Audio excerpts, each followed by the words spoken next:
I'd been using the term dominance hierarchy a lot, which it's something that's used by biologists very regularly, right? Because most social animals, even animals that aren't social, any animals that have to compete for occupation of a specific territorial space tend to organize themselves into fairly predictable hierarchies. And it's a biological universal. That's a good way of thinking about it, which is something really important to know, right? Because if you don't know that, then you might think that hierarchical organizations are some secondary consequence of a socio-political structure or an economic structure or something like that. And that's just not true. It isn't even a little bit true. It's unbelievably not true. And well, this is partly why in 12 Rules for Life, I wrote about the nervous system of crustaceans in rule number 1, because the neurobiological systems that we have evolved, or that have evolved, to deal with dominance hierarchy placement, I'll get to the competence issue in a minute, are at least 1/3 of a billion years old. And that's far longer than there weren't trees 1/3 of a billion years ago. So dominance hierarchies, hierarchical organizations among animals are older than trees. It's like there's no blaming them on capitalism, right? It's just, well, seriously, hierarchies have problems. They're problematic social structures, but you can't blame them on cultural. You can't blame them on culture. Anyways, we were talking about dominance hierarchies, and Dr. Higgins said, you can't call them dominance hierarchies. I said, why not?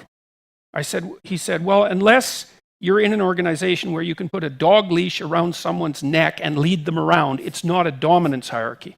And I thought, he's kind of blunt, as you might have noticed by that comment. Kind of shocked me, because it was so blunt. There's lots of that happens in San Francisco.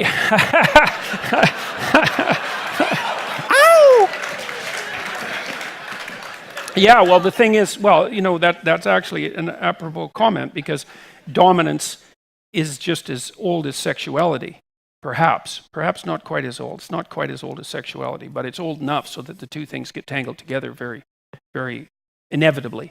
So he said two things that I thought were really interesting, and the first was that human organizations are sufficiently complex so that dominance is an insufficient means of establishing hierarchical priority.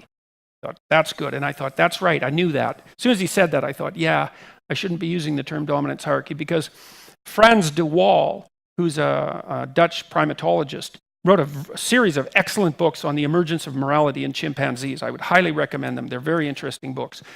One of the things de Waal noted was that in chimpanzee hierarchies, the brutal males can rise to the top, but they tend to have very short-lived empires and to meet very, very violent deaths. And so his conclusion was that in order even for a chimpanzee hierarchy to be stable across time, then the top chimp had to be quite pro-social.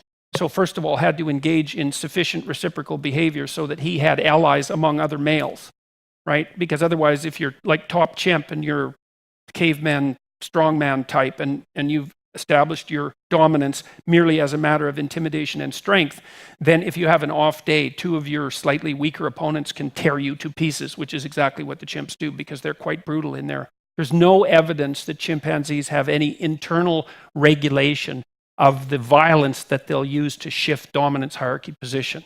And so you end up castrated, for example, by your opponents, which is something that de Waal noted in the Arnhem Zoo.